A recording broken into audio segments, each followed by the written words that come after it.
ಆ ಕಲ್ಯಾಣಿ ಕೊನೆ ತನಕ ಸುಮ್ಮನೆ ಇದ್ಲು. ಕೊನೆ ಕ್ಷಣದಲ್ಲಿ ನಮ್ಮನ್ ಯಾಕೆ ಸಿಕ್ಕಾಕ್ಸಿದ್ಲು ಅರ್ಥ ಆಗ್ತಿಲ್ಲ. ನಾನ್ ಕೂಡ ಅನ್ಕೊಂಡಿರ್ಲಿಲ್ಲ ಅದ್ಗೆ. ಇದ್ದಕ್ಕಿದ್ದಾಗೆ ನಮ್ಮಮ್ಮ ಬೇಡ ನಮ್ಮ ಅತ್ತೆನೆ ಮಾಡ್ಬೇಕು ಅಂತ ನಿಮ್ ಬಗ್ಗೆ ತುಂಬಾ ಪ್ರೀತಿಯಿಂದ ಮಾತಾಡ್ಬೇಕಾದ್ರೂ ನಾನು ಅರ್ಥ ಮಾಡ್ಕೊಂಡು ಪಕ್ಕಕ್ಕೆ ಹೋಗ್ಬೇಕಿತ್ತು. ಕನಿಷ್ಠ ನನ್ ಬೆರಳಾದ್ರೂ ಸರಿಗಿರ್ತಿತ್ತು. ಅಂದ್ರೆ ಏನೇ, ನೀನ್ ತಪ್ಪಿಸ್ಕೋಬೇಕು, ನಾನ್ ಸಂಕಟ ಪಡ್ಬೇಕಾ?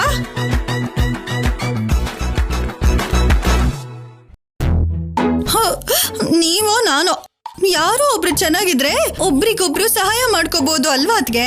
ಅದಕ್ಕೆ ಹಾಗಂದೆ. ಸ್ವಲ್ಪ ಹೊತ್ತು ಸುಮ್ನೆ ಕೂತ್ಕೊಳ್ಳಿ, ನನಗೆ ಆಯಿಲ್ ಹಚ್ಚೋಕ್ ಬಿಡಿ.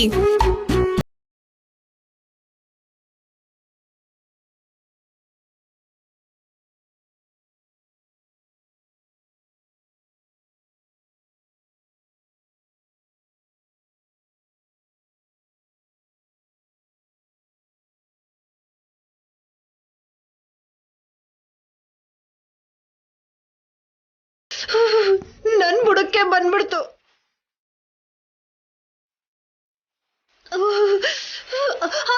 ನಿಧಾನ. ಅಯ್ಯೋ ಅಯ್ಯೋ, ಏನ್ ಕಲಾವತಿ, ನಮ್ಮ ಅತ್ತೆ ಕೈಯಲ್ಲೂ ಚಿಕ್ಕಮ್ಮನ ಕೈಯಲ್ಲೂ ಉರಿ ಕಮ್ಮಿ ಮಾಡ್ಬೇಕು ಅಂತ ಮೆಡಿಸಿನ್ ಹಾಕ್ತಿದ್ಯಾ?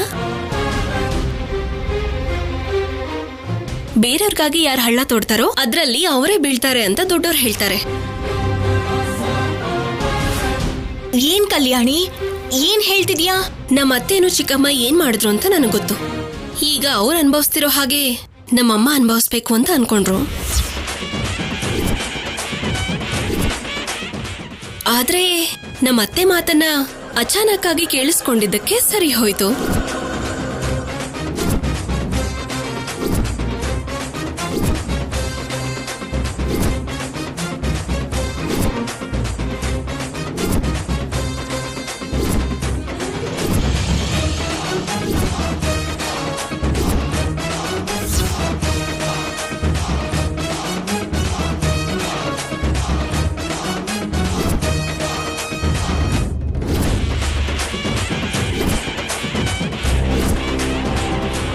ನಾನ್ ಕೇಳಿಸ್ಕೊಂಡಿದ್ರಿಂದಾನೆ ಆ ನೋವು ಹೇಗಿರುತ್ತೆ ಅಂತ ಅರ್ಥ ಮಾಡ್ಸೋಕೆ ನಾನೇ ಸೀನ್ನ ರಿವರ್ಸ್ ಮಾಡ್ದೆ.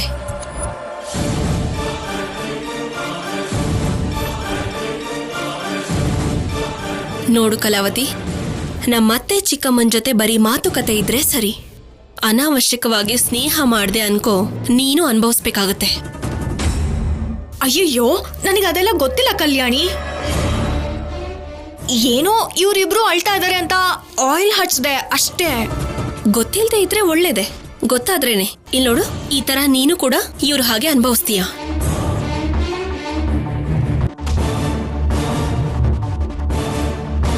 ಸರಿ ಸರಿ, ಮೆಡಿಸಿನ್ ಹಾಕಿದ್ ಸಾಕು, ಕಮ್ಮಿ ಆಗುತ್ತೆ ಬಿಡು.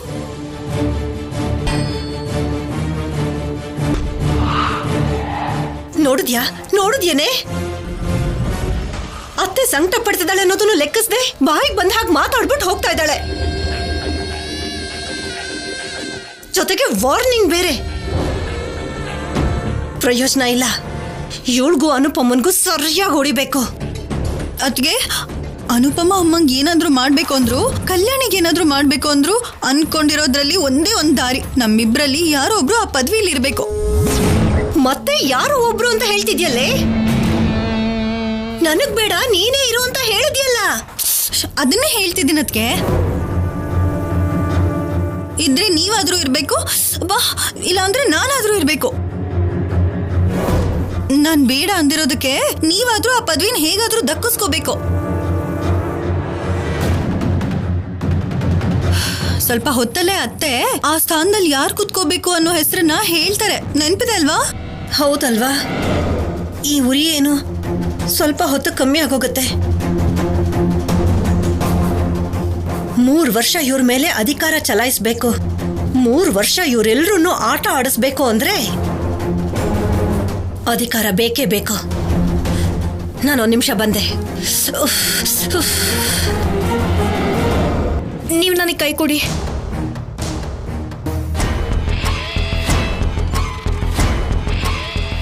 ಅದಕ್ಕೆ ಆ ಪದವಿನ ನಾನ್ ತಗೋಬೇಕು ಅನ್ಕೋತಿದ್ದೀನಿ. ಆಗ್ಲಿ. ಅಜ್ಜಿ ಹತ್ರ ಮಾತಾಡಿ ಆ ಪದವಿನ ನಿನಗ್ ಕೊಡ್ಸೋ ಜವಾಬ್ದಾರಿ ನಂದು. ಆದ್ರೂ ಆಣೆ ಮಾಡಿ ಹೇಳು.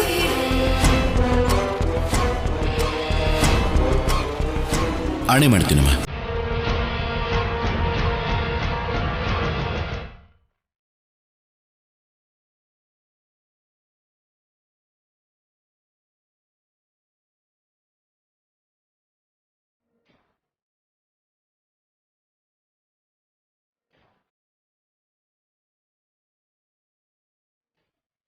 ನನ್ನ ಹೆಂಡತಿ ಕೈನು ನಾನು ಗುರ್ತು ಹಿಡ್ದಿಲ್ಲ ಅಂದ್ರೆ ನನ್ನನ್ನ ಗಂಡ ಅಂತ ಹೇಳಲ್ಲ.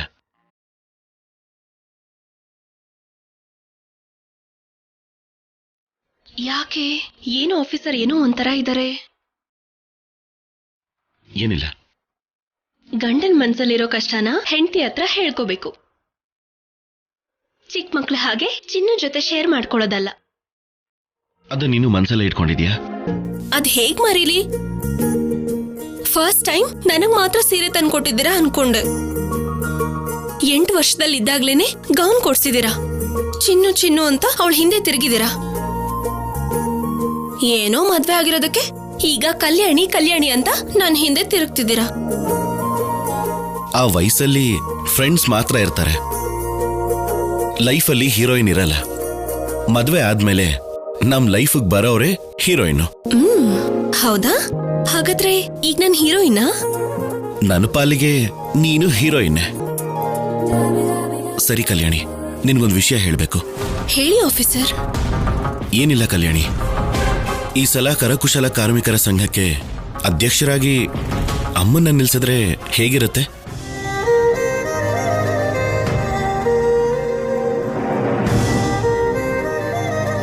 ನಿಜನಾ ಆಫೀಸರ್? ಹೌದು ಕಲ್ಯಾಣಿ, ನಾನು ಅಮ್ಮನಿಗೆ ಸಪೋರ್ಟ್ ಮಾಡೋಣ ಅನ್ಕೊಂಡಿದ್ದೀನಿ. ಮನೇಲಿ ಸುಮ್ಮನೆ ಇದ್ರೆ ಅವ್ರಿಗೂ ಬೋರ್ ಅನ್ಸತ್ತೆ ಅಲ್ವಾ? ಅದೇ ಆ ಪದವಿ ಕೊಟ್ರೆ 10 ಜನಕ್ಕೆ ಸೇವೆ ಮಾಡ್ತಾ ಅವರು ರಿಲ್ಯಾಕ್ಸ್ ಆಗ್ತಾರೆ ಅನ್ಸತ್ತೆ.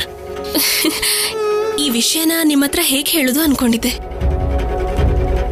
ನಿಮ್ಮ ಮನ್ಸಲ್ಲೂ ಅದೇ ಇದೆ ಅಂದ್ಮೇಲೆ ನನಗೆ ತುಂಬಾ ಸಂತೋಷ ಆಗ್ತಾ ಇದೆ. ಅಮ್ಮಂಗೆ ಅಧ್ಯಕ್ಷರ ಪದವಿನ ಕೊಡಿಸ್ತೀನಿ ಅಂದ್ರೆ ಅದಕ್ಕಿಂತ ಇನ್ನೇನ್ ಬೇಕು ನನಗೆ? ನಿನಗೆ ಓಕೆ ಅಲ್ವಾ? 100% ಓಕೆ. ಇದ್ರಲ್ಲಿ ಯಾವುದೇ ತರದ ಬದಲಾವಣೆ ಇಲ್ಲ. ಹೋಗ್ಲಿ ಬಿಡು, ನೀನ್ ಏನ್ ಹೇಳ್ತೀಯೋ ಅನ್ಕೊಂಡ್ಬಿಟ್ಟಿದ್ದೆ. ನೀನು ಕೂಡ ಓಕೆ ಅಂತ ಹೇಳಿರೋದ್ರಿಂದ ಈ ಸಲ ಅಧ್ಯಕ್ಷರು ಅಮ್ಮನೇ. ಅವರೇ ಅಧ್ಯಕ್ಷರಾದ್ರೆ ಎಲ್ಲಾರ್ಗೂ ಒಳ್ಳೇದೇ ಆಗತ್ತೆ. ಅಜ್ಜಿ ಹೆಸರು ಉಳ್ಕೊಳ್ಳುತ್ತೆ, ಈ ಮನೆ ಮೇಲೆ ಕಾರ್ಮಿಕರ ಮನ್ಸಲ್ಲಿರೋ ಗೌರವ ಉಳ್ಕೊಳ್ಳುತ್ತೆ. ಹೋಗ್ಲಿ ಬಿಡು ಕಲ್ಯಾಣಿ, ನೀನೇ ಅಷ್ಟು ಬಲವಾಗಿ ನಂಬ್ತಿದ್ಯಾ ಅಂದ್ರೆ ನನಗೆ ತುಂಬಾ ಖುಷಿ ಆಗ್ತಿದೆ. ಏನಾದ್ರೂ ಸರಿ, ಈ ಸಲ ಅಮ್ಮನ್ನ ಅಧ್ಯಕ್ಷೆ ಮಾಡೇ ಮಾಡ್ತೀನಿ. ಇಲ್ಲಿ ನಿಮ್ಮ ಮಾತು ನನ್ನ ಮಾತು ಅಂತ ಏನಿಲ್ಲ.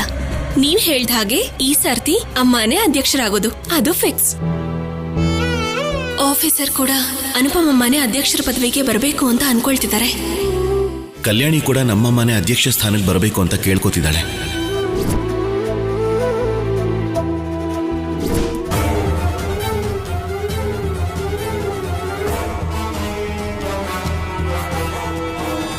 ಒಟ್ನಲ್ಲಿ ನಿಮ್ಮತ್ತೆ ಕೈ ಸುಟ್ರು ಕಿರ್ಸಿದೇನೆ ನೋವನ್ನ ಸಹಿಸ್ಕೊಂಡಿದ್ದಾಳೆ ಅಂದ್ರೆ ಈ ವಿಳ್ಳಿದೆಲೆ ನೋಡಿದ್ಮೇಲೆ ನನ್ಗೆ ಅರ್ಥ ಆಯ್ತಮ್ಮ. ಅಮ್ಮಂಗೆ ತೊಂದರೆ ಮಾಡ್ಬೇಕು ಅನ್ಕೊಂಡ್ರು, ಅದಕ್ಕೆ ಹಾಗ್ ಮಾಡ್ಲೇಬೇಕಾಯ್ತು. ತಪ್ಪಿಲ್ಲ. ಅಂತ ಕೆಲಸ ಮಾಡ್ಬೇಕು ಅನ್ಕೊಂಡಾಗ ತಕ್ಕ ಶಿಕ್ಷೆ ಆಗ್ಲೇಬೇಕು.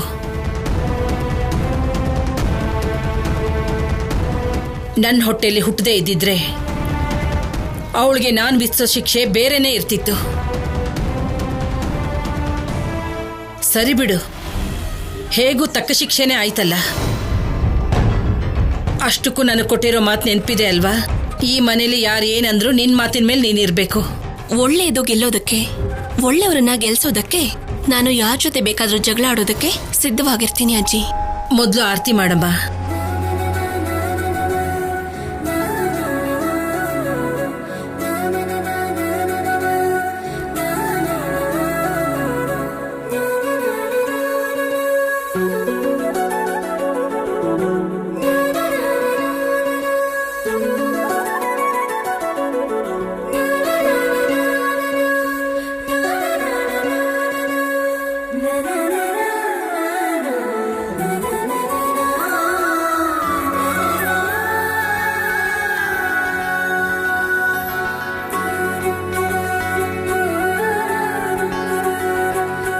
ಪೂಜಾ ಕಾರ್ಯಕ್ರಮಗಳೆಲ್ಲ ಚೆನ್ನಾಗೇ ನಡೀತು.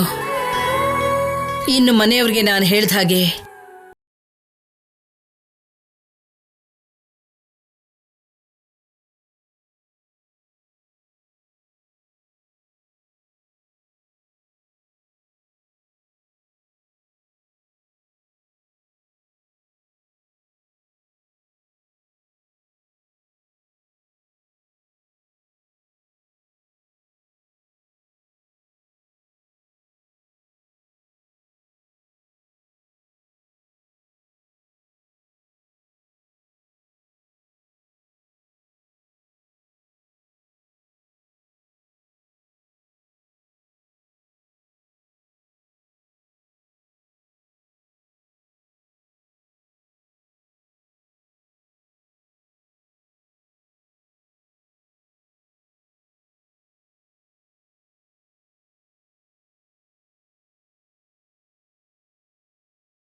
ಇಲ್ಲಿವರೆಗೂ ಏನು ಕೇಳ್ಕೊಳ್ಳದೆ ಇರೋ ನಮ್ಮಮ್ಮ ಮೊದಲನೇ ಸಲ ಆ ಪದವಿ ಬೇಕು ಅಂತ ಕೇಳ್ಕೊಂಡಿದ್ದಾರೆ. ಈ ಸಲ ಅಮ್ಮನ್ನೇ ಅಧ್ಯಕ್ಷೆಯಾಗಿ ಮಾಡಿ.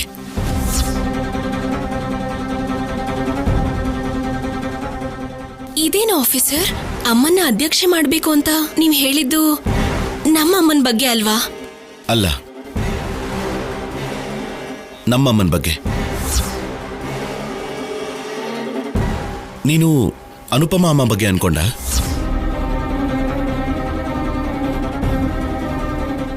ಇಲ್ಲ ಕಲ್ಯಾಣಿ, ಈ ಸಲ ನಮ್ಮಮ್ಮನ್ನೇ ನಿಲ್ಸೋಣ.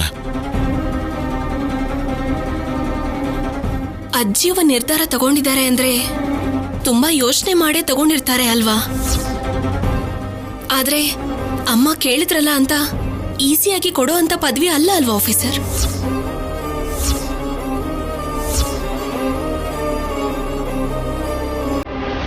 ಸೊಸೆ ಆಗಿ ಅತ್ತೆ ಸೈಡ್ ಮಾತಾಡ್ಬೇಕು. ಭಾವ ಅವ್ರ ಅಮ್ಮನ ನಿಲ್ಸ್ಬೇಕು ಅಂತ ಹೇಳ್ತಿದ್ದಾರೆ ಅಂದ್ಮೇಲೂ ನೀನೇನು ಅಪೋಸಿಟ್ ಸೈಡ್ ಮಾತಾಡ್ತೀಯಾ?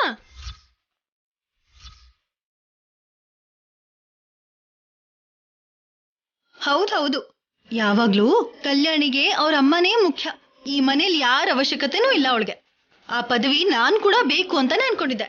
ಆದ್ರೆ ಈ ಸರಿ ನಮ್ಮ ಅತ್ತಿಗೆನೇ ನಿಲ್ಸೋಣ ಅಂತ ನಾನ್ ಕೂಡ ಸುಮ್ನೆ ಆಗೋದೆ. ಯಾವಾಗ್ಲೂ ಅನುಪಮ ಅಮ್ಮಗೆನಾ? ಒಂದ್ಸರಿ ಆದ್ರೂ ನಮ್ಮ ಅತ್ತಿಗೆಗೆ ಅವಕಾಶ ಕೊಡಲ್ವಾ?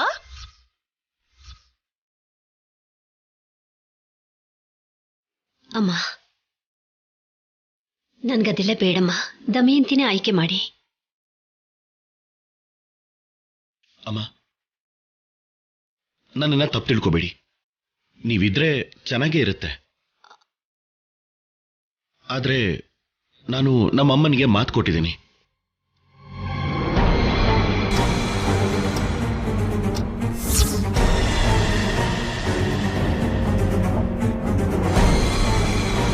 ಮಾತ್ ಕೊಟ್ಟಿದ್ ಮಾತ್ರಕ್ಕೆ ಅದ್ ಹೇಗ್ ನಿಲ್ಲಿಸ್ತೀರ ಆಫೀಸರ್?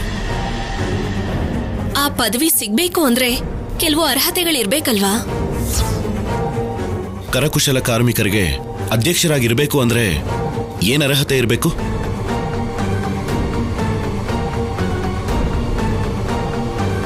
ಅಮ್ಮನ್ಗೆ ನೇಕಾರಿಕೆ ಗೊತ್ತು. ಚಿಕ್ಕ ವಯಸ್ಸಿಂದ ಅಜ್ಜಿ ಪಕ್ಕದಲ್ಲೇ ಕೂಡಿಸ್ಕೊಂಡು ಆ ಕೆಲಸನ ಚೆನ್ನಾಗಿ ಹೇಳ್ಕೊಟ್ಟಿದ್ದಾರೆ. ಮನೆಗೆ ಬಂದು ಹೋಗೋ ಪ್ರತಿಯೊಬ್ಬರ ಜೊತೆ ಪರಿಚಯ ಕೂಡ ಇದೆ.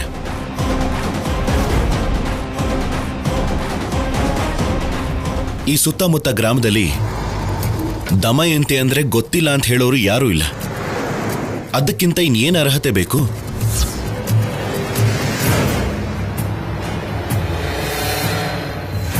ಅತ್ತೆ ಬಗ್ಗೆ ಎಲ್ಲರಿಗೂ ಗೊತ್ತು, ಅದನ್ನ ನಾನು ಒಪ್ಕೋತೀನಿ. ಆದ್ರೆ ಈ ಪದವಿ ಅಂದ್ರೆ 10 ಜನರ ಜೊತೆ ಪ್ರೀತಿಯಿಂದ ಮಾತಾಡ್ಬೇಕು. ನಷ್ಟ ಆದ್ರೆ ಸರಿದೂಗ್ಸೋ ಹಾಗಿರ್ಬೇಕು. ಕೋಪ ಬಂದಾಗ ಸಮಾಧಾನ ಮಾಡ್ಬೇಕು. ಅದನ್ನ ನಮ್ಮಮ್ಮ ಕೂಡ ಮಾಡ್ತಾರೆ.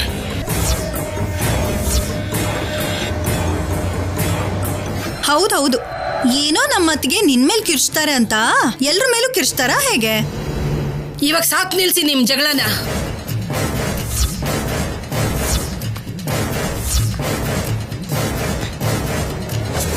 ಅನುಪಮನ ನಿಲ್ಲಿಸ್ಬೇಕು ಅಂತ ನಾನು ನಿರ್ಧಾರ ತಗೊಂಡಿದ್ದೀನಿ. ಇಷ್ಟು ವರ್ಷದಿಂದ ಇಷ್ಟು 1000 ಜನ ಯಾವುದು ಅಡ್ಡಿ ಮಾಡ್ದೇನೆ ನನ್ನ ಏಕಪಕ್ಷೀಯವಾಗಿ ನಿಲ್ಲಿಸ್ತಾ ಬಂದಿದ್ದಾರೆ. ಆದ್ರೆ ಇವತ್ತು ನನ್ನ ಮನೇಲಿರೋ 4 ಜನನೇ ಒಂದು ಮಾತು ಮೇಲೆ ನಿಲ್ಲಿಲ್ಲ ಅಂತ ನನ್ಗೆ ಅರ್ಥ ಆಗೋಯ್ತು.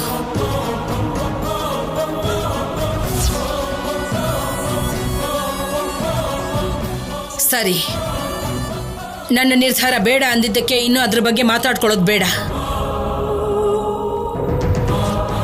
ವರಮಹಾಲಕ್ಷ್ಮಿ ಹಬ್ಬದ ದಿನ ಯಾರ್ಯಾರು ನಿಲ್ಬೇಕು ಅಂತ ಕೇಳ್ಕೊತಿದ್ದೀರೋ ಅವರು ಚುನಾವಣೆಗೆ ನಿಲ್ಲಿ.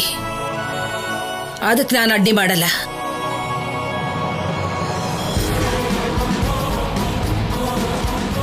ಆದ್ರೆ 2,000 ಕುಟುಂಬ ಯಾರನ್ನ ಬೇಕು ಅನ್ಕೋತಾರೋ ಅವ್ರನ್ನ ನೀವು ಸೋತ್ರು ಗೌರವಿಸ್ಬೇಕು.